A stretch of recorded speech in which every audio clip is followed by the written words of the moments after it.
Well, Montgomery County schools are seeing a startling number of failing test scores this year. And some upset parents are looking for answers. Greta Cruz is in our newsroom with the story. Greta? Well, students seem to be doing fine in class, and they take the final exam and boom, they flunk it. The big disconnect in this premier school district started with math, but now it's coming out in other subjects too.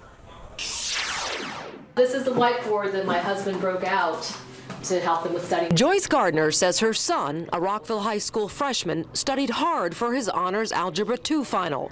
His engineer father even led study groups. He thought he was in great shape. My husband said he was in great shape, and he failed the exam. His friends all flunked too, she said, and they weren't alone. In fact, in January, 62% of county students failed the first semester final in geometry. 61% failed the Algebra 1 final.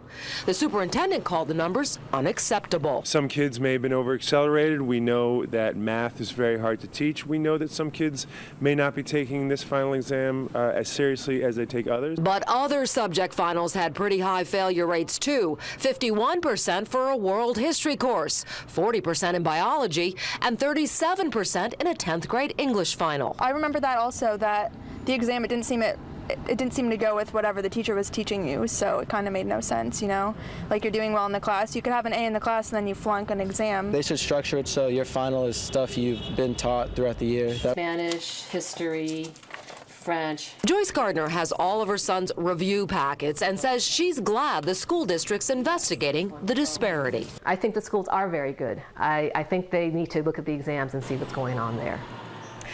Now, Superintendent Starr is setting up 2 committees with the school board's blessing to start meeting this summer to try to figure out what's going on. They'll comprise administrators, teachers, and parents.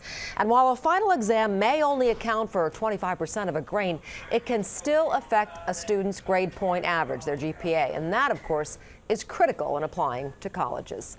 Live in the newsroom, Greta Cruz, ABC 7 News. Okay, Greta, thank you.